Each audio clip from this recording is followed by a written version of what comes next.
Hello and welcome, ladies and gentlemen, to a BaseTradeTV replay broadcast. Today we are covering the games played between Evil Geniuses and StarCraft Essential for the Acer Teamstory Cup 2013 North American Qualifiers. Panda, take it away. Alright, down here in the bottom right-hand corner of Newkirk Precinct, it is EG Revival, formerly on TSL. He's an astoundingly good Zerg player, and he's currently playing in the color red. And his opponent's on the opposite of him, also playing Zerg, but just playing blue. It is StarCraft Ascension's rebOrn. Now you guys want to just take a look real quick. Something might look different, something might look amiss. I'll tell you right now, we here at BaseTradeTV managed to play around with the custom UI files, screen, whatever you want to look at. And this is the end result, so I hope you guys like it. We're just trying out some new stuff. I personally think it looks very aesthetically pleasing, so we're going to be doing the whole series in this format. If you guys have feedback, don't like it, love it, whatever, hate it, let us know in the comment section below. Yeah. Definitely give us some feedback, because this is the first time we're using it, and, I don't know, we want to get both sides. Well, Panda, what do you think about ZVZ on this map? Well, I say that actually, and it's kind of like a loaded question, because it's ZVZ in Heart of the Swarm. ZVZ, so there's a lot more mutaplay, as infestors have been nerfed. I think that a major component in that, too, is not necessarily the nerfs to Fungal itself, but also the infested Terran that don't benefit from those armor and attack upgrades anymore. But on a map like Newkirk Precinct, it's so freaking fast to get from point A to point B as long as you're traveling by air. We see drop play, warp prism play all the time on this map, like Oracle, stuff like that. Same thing goes for mutas, so we will see mutas.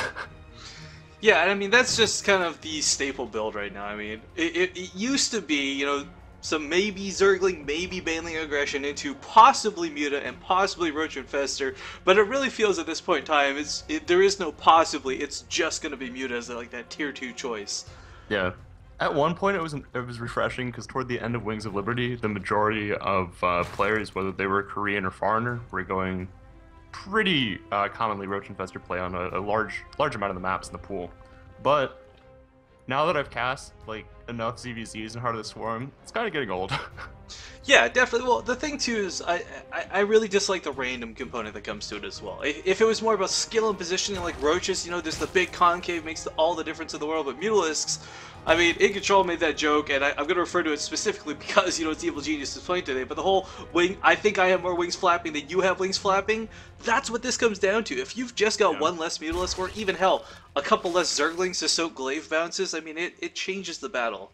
And I don't think, personally, from my point of view as a StarCraft fan, not as a commentator or as a player, but as a fan of StarCraft, I don't think battles should be decided through randomness. I think it should be skill. It's not through randomness, though. It's very mechanically demanding. This matchup, I think, has really honed that sense of, alright, if you miss an inject, you will be punished for it. And Revival's actually going to lose a queen here for scouting basically what he already would have known.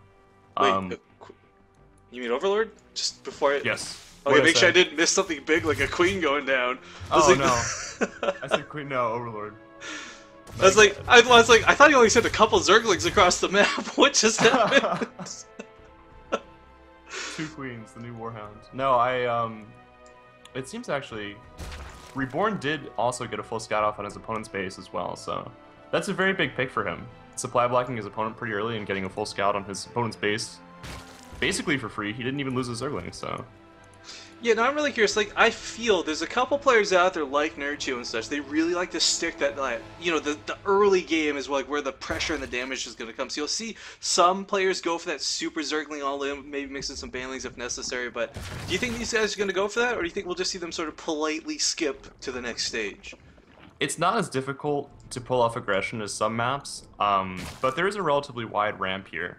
The good thing you have going for you defensively, though, especially with the Baneling Nest positioning and the Spine Crawlers, is that you can actually create tight little engagement areas where you can relatively easily pick off your opponent's Banelings before they get in and do damage to your drones or damage to those Zerglings you have on the field trying to defend.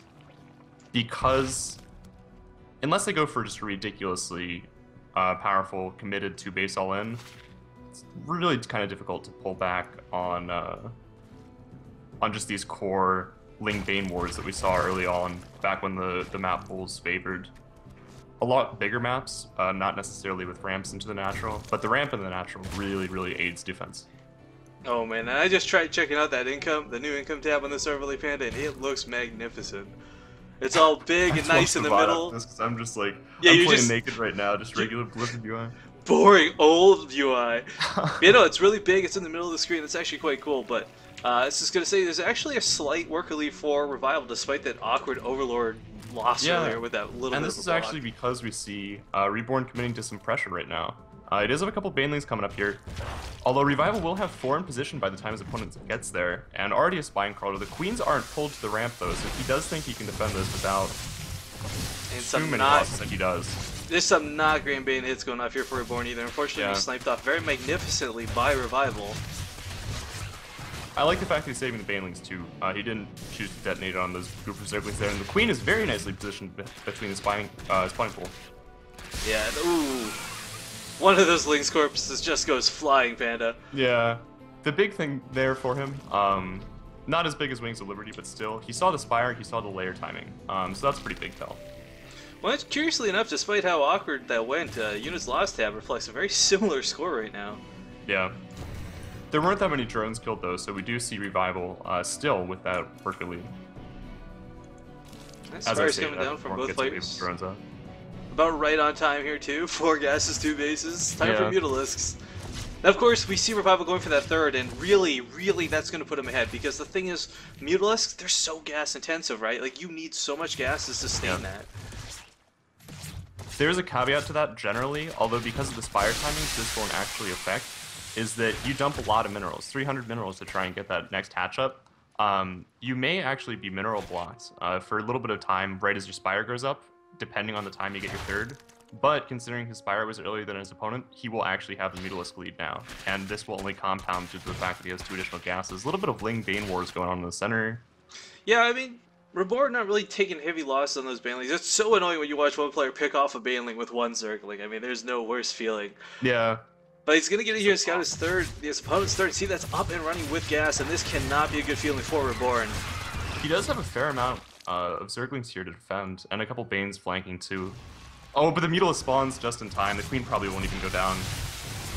Yeah, Bane is being focused on it, but it will drive Reborn back for the time being, and this is not a good feeling. Now, actually, interestingly enough, we have 1 player going for attack, 1 player going for Carapace. I don't know, Yeah. It's so hard to decide which is better, because a lot of it comes down to like where you engage, whether you've got the superior count, and whether there's Zerglings around underneath. Yeah.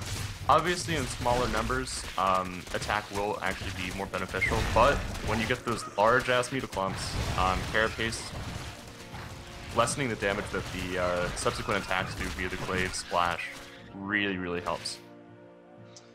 And Reborn being sent back home. His aggression not really paying off. Checking the units tab at the moment, we do have a 4 Mutalisk lead currently for Revival. Yeah. And I want to say that despite the fact that Reborn's aggression is being shut down for the most part, I want to say that there have been a lot of Zerglings produced here for Revival defensively. He has a couple spines, more spines up than his opponent does, and he's also killed 9 workers throughout this. Well, we got the Mutalisk kind of posturing back and forth, a little bit of a ballet, if you will, in the middle of the field, because neither wants to really engage into the other, but Queen in the middle of the map, oh, not quite going down, some nice transfuses going off on his own Mutalisk. Will it be enough, though?